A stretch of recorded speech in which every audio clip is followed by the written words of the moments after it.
Hey guys, this is Heather Aquistapachi, author of The Day the Devil Smiled and the Hearts of Glass series, and today is writing tip number 3 of how to keep your reader entranced from the very beginning. In this day and age, nobody has an attention span. Everybody has to be hot and flashy and cool to get everyone's attention. You gotta be snappy and talking fast. Like right now, this is not how I usually talk. I've rehearsed this a bunch of times so that I don't stammer and stutter and stare into the distance, and then you'll stop watching this video. Okay? And don't think that it's any different with books and stories. You got to start strong from the very beginning and to get people's attention. You can do that with the first chapter, definitely by the first page, and even by the first sentence can be captivating. So what you're doing at the beginning of your story is developing a relationship between the reader and the writer, because at the beginning the reader doesn't know who you are unless you're a best-selling author and everybody knows you. So you can, if that's you can stop watching this video. But if you're not, you need to make a relationship with your reader to prove that you are a respectable storyteller who actually knows their salt and knows what they're talking about, who's done the work to research, to lay the foundations of a story very well, and that can present it in a good way. And you need, when you're writing, don't forget what readers think about. What about you when you read a book? Like by the first paragraph, you know if this is going to be an okay story or a good story. You know, for me, I'm like, oh, that writer, they used then like 5 times in the first paragraph. I don't know about this. You know, people cast judgment so quickly.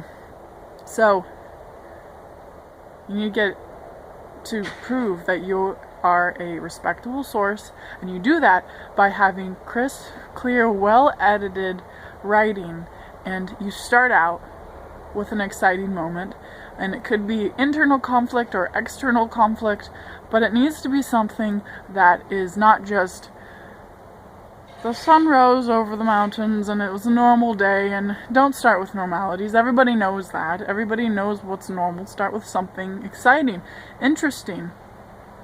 And don't start with facts. You know, if you did a lot of research, good for you. If you've created a fantasy world with lots of culture and religion and rules for that world, awesome.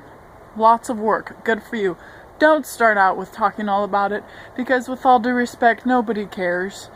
What you need to do is start establishing who your characters are, because your characters are what bring people in, what make them captivated, and want them more of the story. When you finally have good character development, and like by the middle of the first chapter, you can start kind of hinting and telling now and then the facts or things you've researched or made up. So start out with developing a character, and you can do that with the very first sentence. It's really fun to come up with. So the first sentence needs to say 3 things. It needs to say who the main character is, an aspect of their personality that's interesting, and a conflict that's going on at that moment. Now, that doesn't have to be the main conflict throughout the story. Most of the time it's just kind of a side issue that's going on, and it can even be not that big of a deal, but because of the characters, like they're nervous about it, they just emphasize how they feel, and just the internal conflict. C.S. Lewis's The Silver Chair did a very good job starting out the book in that way. If I get to the pages here. It was a dull autumn day, and Jill Pole was crying behind the gun.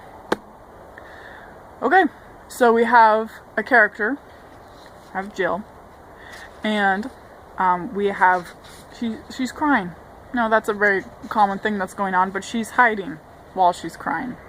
So that shows that she needs to protect herself from the world, and that she's more of a timid person that needs help. And so it's very basic how you can present your main character. A personality that's cool about them or interesting. and some conflict that's going on. Or, you know, it doesn't even have to be conflict. You can just show one side of your character's personality, or just talk about what they're doing and not explain that it's okay that your character's going through cadavers because he's a cop. But don't say he's a cop. Just say Jim grabbed the dead person and flopped him over because he was in the way. Well, he's a cop. He's allowed to do that. It's no big deal.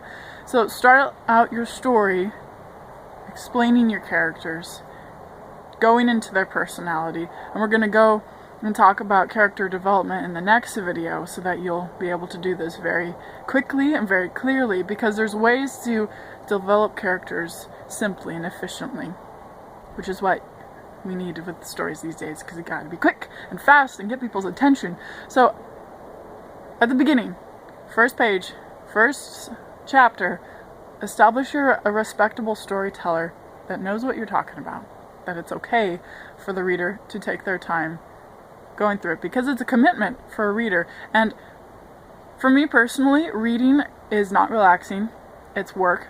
It's very it's not difficult, but it's just not as exciting as most people present it as. So from my own personal experience, if somebody has written a story and they're not getting to the point and they're not that well of a reader or a writer, I'm not going to read it, because it's hard for me. So I'm not going to just read a story that's okay. I want to find quality. So you want people to keep reading your work. So write well. Start out with the get-go with a good clear sentence about what's going on, establish your characters, and then you can start, you know, talking about the things you've researched or what you've come up with about your fantasy world. So that's how you can captivate people from the very beginning. Thank you guys. This is Heather Aquistapache. You can check out more of my stuff at the link that's below, and be sure to like, share, and comment. Thank you. Happy writing.